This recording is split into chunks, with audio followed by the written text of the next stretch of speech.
All right, Tigers, here we go. Moving on to the third part of our focus on supply and demand is this idea of equilibrium.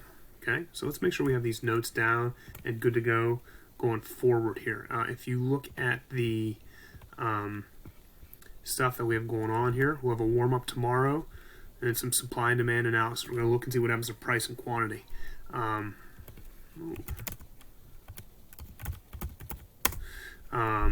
Wednesday's a pause day. Thursday, we're going to analyze double shifters, and Friday, I'm going to move some supply and demand stuff around as we get to that point. All right, so equilibrium, guys, is where it's the price at which the quantity demanded equals the quantity supplied. Okay, so PE. So anytime we try and find that over here, we're going to type P lowercase e to that point, right? And the equilibrium quantity is Q E. So you guys are going to start speaking my language with how to do this now, right? So it's the quantity of an output equilibrium quantity where consumer demand equals supply. So QE. At this level, neither when supply is greater than demand, that is a surplus. Again, I'm sorry if it's a little bit big. It'll fit. There you go. Nor when supply is less than demand, it's a shortage. Oh, not a shorthand, shortage. Okay? And you can see this is the latte market here. PE and QE, I'm going to make this a little bit smaller here so that it fits, okay, are also known as the market clearing price and quantity, okay, because at that point, guys, where supply and demand meet, all the output will be sold, the entire market will be empty, and people will be thrilled. There will be no waste, and everybody will be thrilled. It'll be great, right? Okay, hold on here. Okay. So let's take this market right here. What determines price and quantity? It's the intersection of supply and demand. So if I get out my little line guy here, okay, here he is right here, right? Where supply and demand intersect is here, right? And here. Okay, so my line's a little off here. That's a little bit better of a line. So what's the quantity at equilibrium? Quantity is 30. Oops. Okay, quantity is 30. What's the price? Well, the price is $3. Okay, so when we move forward here, and what happens if something in the market makes the price move to 4? Okay, well, if the price comes to 4, and I need my little line guy again here, this is what we have to understand is going to happen. Let me pick a nice, cool color here.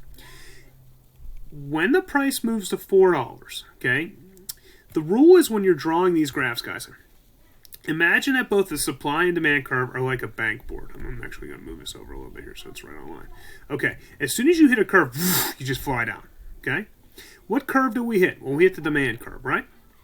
Well, we're also going to hit the supply curve here in a second. So we got two lines here. There's that one hits the supply curve, and so I'm coming down. Boop. Okay, good.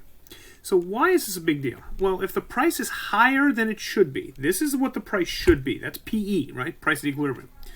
Well, if the price is higher than it should be, it hit the demand curve first, went bing, and went right down. So this is the quantity demanded, okay? And this is the quantity supplied, okay? So what's going to happen is when supply is greater than demand, we just answered this a minute ago, we have a surplus. So at this point, let me make this a little bit smaller here so everybody can see. Okay, at $4, the quantity demanded is, remember quantity demanded, how much do we want? Price is too high. The quantity demanded is 20, right? Actually, I'm going to pick a different color here so it's a little bit easier to see. Okay, and the quantity supplied is 40. The quantity demanded is, oh Lord, greater than quantity supplied. So what we have is, we have a surplus. Oops. Okay, and that should make sense because we're supplying 40, but we're only demanding 20. Okay, that's the issue we're running into. Or I'm sorry, we're only demanding 20 at that point. Is this market in equilibrium? No. Oops. I don't know why that didn't let me go. Okay, what some people call this, guys, is a disequilibrium, or a market that's not in equilibrium, right? It's okay, I'm going to put down market failure. I can't type. Okay.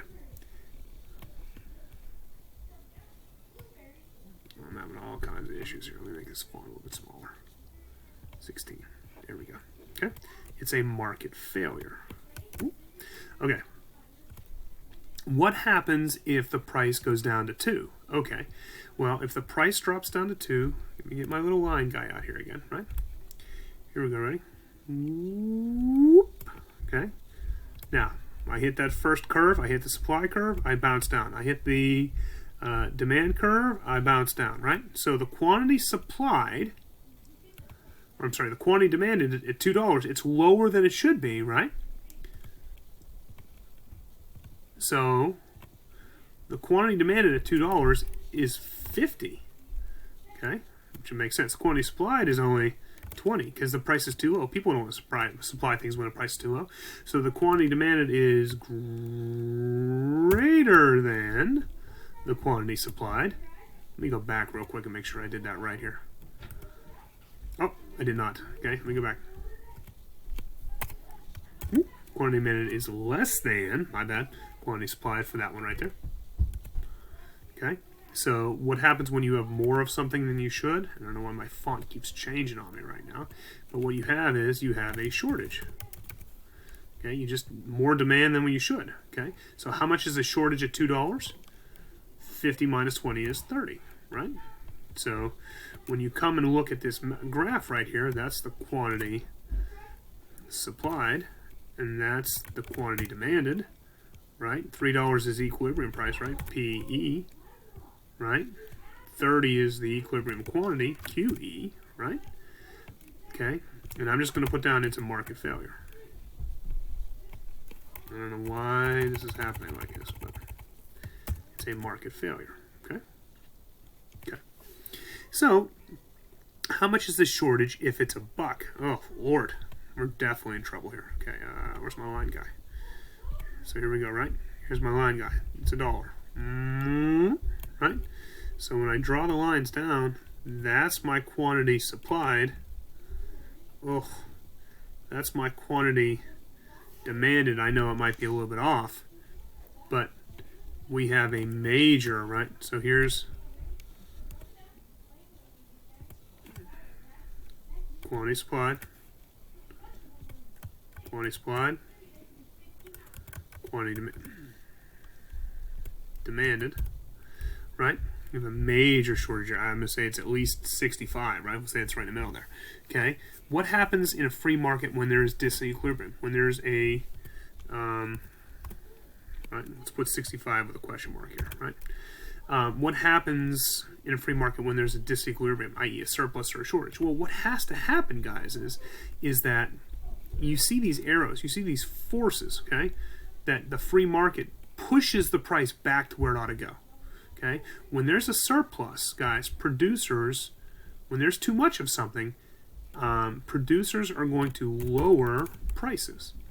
When there's a shortage, producers are going to raise prices. And eventually they'll get to this equilibrium point where supply equals demand in the right spot. When we get to this equilibrium point, guys, and this is why I love this cartoon here, okay? The invisible hand will figure it out. Okay? Let the market calculate it. What happens is, and this is the last picture of the day, we talk about efficiency, and we talked about efficiency back when we, oh Lord, I'm going to have to try and draw it freehand now, right? But if you remember way back when Mr. Joule was here, right? We drew one of these curves. It was the first curve that we ever drew, and it sort of looked like this, right? And it looked like a PPC. And we talked about these terms, guys, okay? About productively efficient and allocatively efficient. So just to remind you what they meant. Productive efficiency, guys, is in the least costly manner, meaning I'm doing things as cheaply as I possibly can.